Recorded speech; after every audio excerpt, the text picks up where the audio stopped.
She must know how to cook.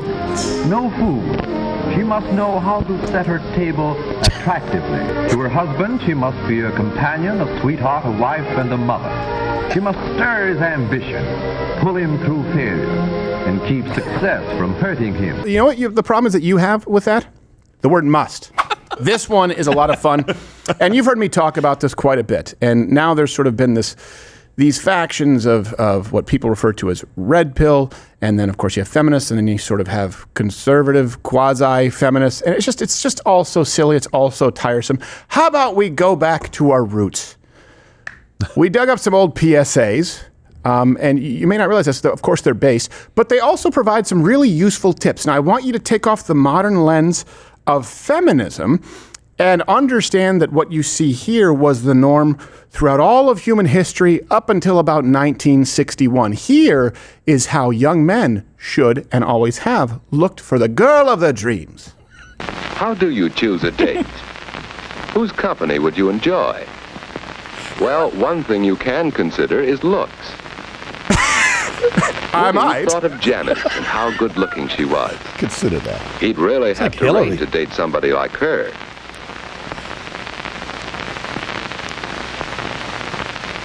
Yes, he'd enjoy that. Well, it's too bad Janice always acts so superior and bored. She'd make a fellow feel awkward and inferior. Don't pick an uppity bit. Someone who doesn't feel superior. What the? There's Betty. And yet it just doesn't seem as if she'd be much fun. What about Anne? She's practicing. Yeah, I'm ruling out, you know what? what? The fellow with her relax, have fun too. Let's lose our teeth together. Yes, that's what a boy likes. He wants to know he's appreciated. But she lacks a rack. Anne would be fun on a date. I hope right. she shaves. That's why it's very important to slowly chew your food to see if your potential mate sucks a mean.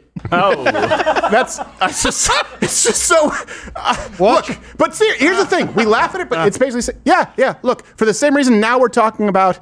Hey, is it sexist for men to want a woman to be at home? They always have. She makes herself seem superior. What that means is just like the pronoun lady, just quiet. It's not attractive to men. For the same reason that women find it attractive if a man is successful, right? There's the draw, there's the orbit of a successful. Men don't want you to tell them how much more accomplished you are because first off, you're likely not, and it puts us in an awkward situation where we have to lie and act like we care. Now, we go on to more advice on how to be, and I know you're going to say this is sexist. It's not.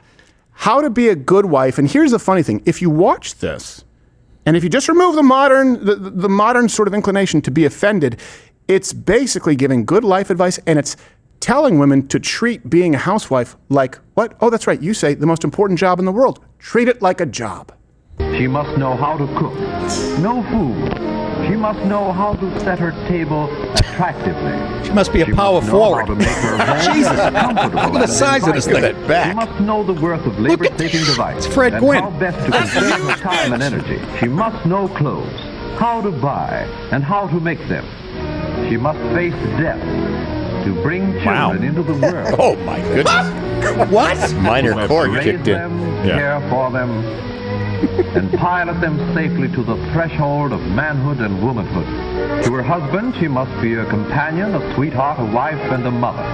She must stir his ambition, pull him through failure, and keep success from hurting him. She must make social contact. She must widen her own horizon and find time for culture. And what's funny is people watch it. Oh, you know what the problem? You know what the problem is that you have with that? The word must. The word must. Be honest. Comment below. Be honest. Anyone says, oh, why must she? Don't tell me what to do. Okay, great. Just like the man who leaves the house and goes to his job, he's told what to do all the time. It's basically saying if it's the most important job, treat it like a job. Right? This isn't that. You know what? There's nothing with which I disagree there. Not a single. She must know food. If it's a job, yeah. She must make the table.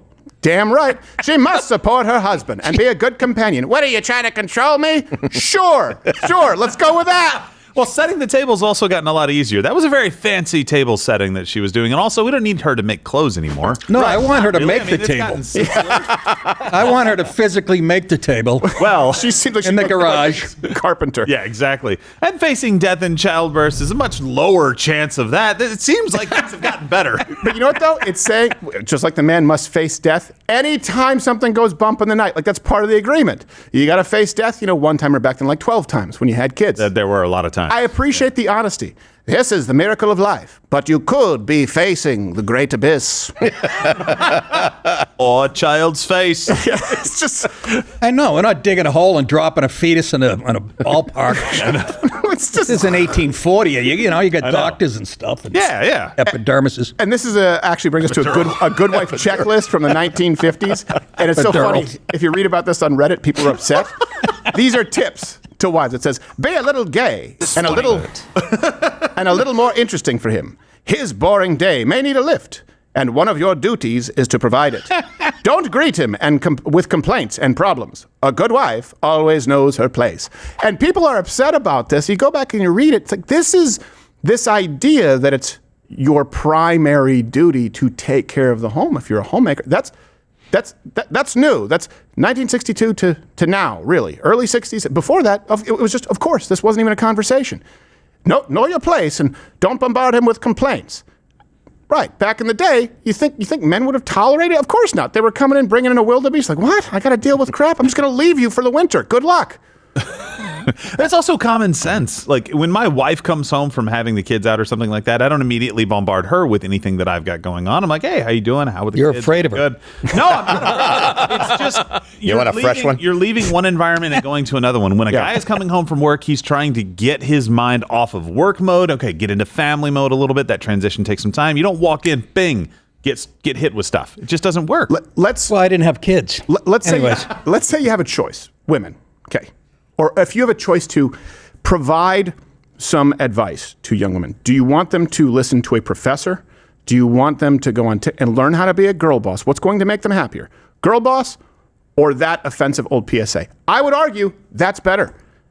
You know why? Because not a single guy ever, I'm just letting you know, not a single guy has ever had a conversation saying like, well, you know what? I think she's due for a promotion. So that really gets me going. No one cares. They would prefer nice and to be a team, a partnership. And of course, this extends to, who could ever forget, dinner time etiquette.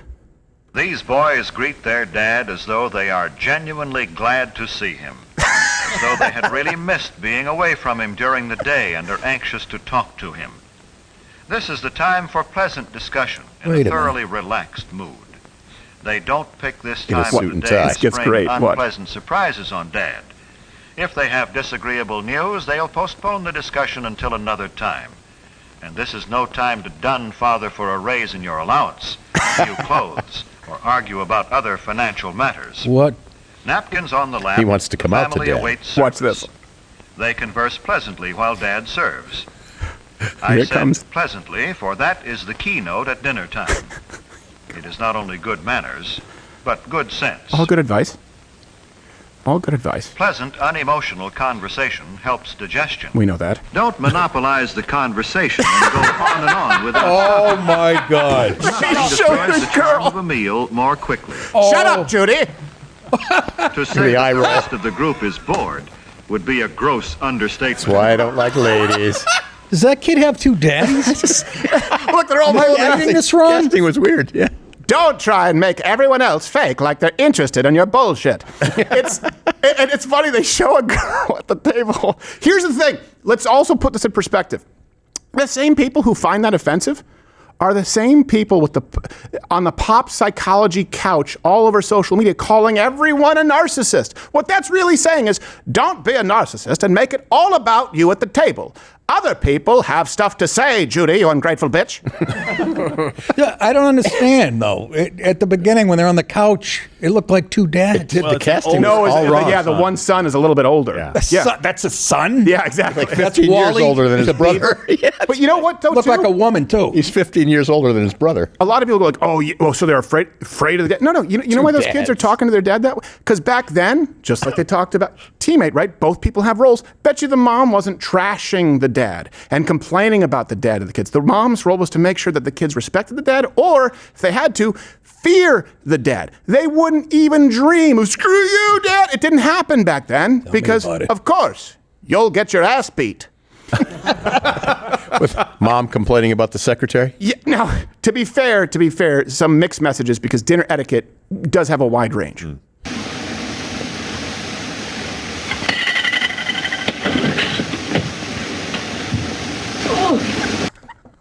The impact. Do you have any idea how Nick knew painful it right a away. grapefruit in the eye?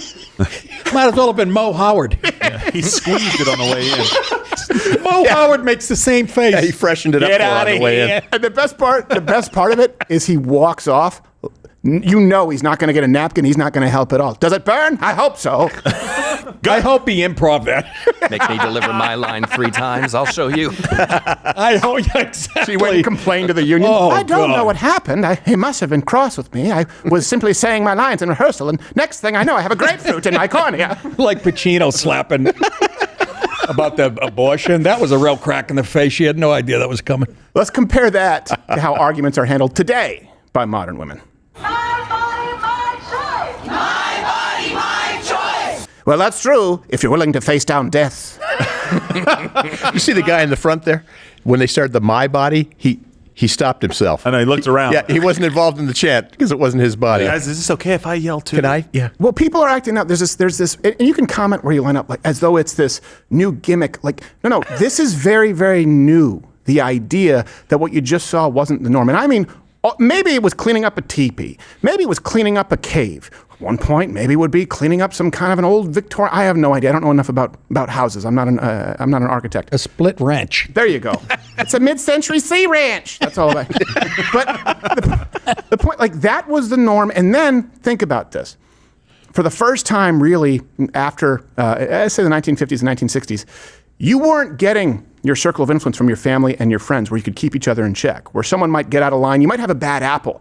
Now you had access, millions of people, to the bad apple, which was the media, which leaned far left, telling people to break down and erode their institutions, their cultural norms, their social mores. And so that's the first time you had an entire generation of people going, yeah, maybe we shouldn't do these. And guess what? Today, people are more miserable than ever. Fewer people are getting married than ever. It's not working. So, as offensive as that may seem, I support it. And I, by the way, have always been, as you know, Gerald, very consistent on the issue of feminism. I don't think that's actually true. I've always been I've been very consistent anti-feminist. Tim, What do you mean? Roll the tape, Tim.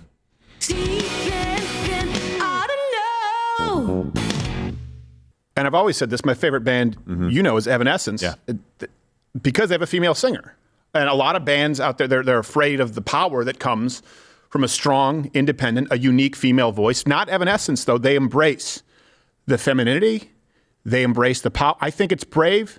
And watch, this is 2006. By 2016, we'll say this is the era of the woman. It's courageous. And it Rightfully works. so. Yep.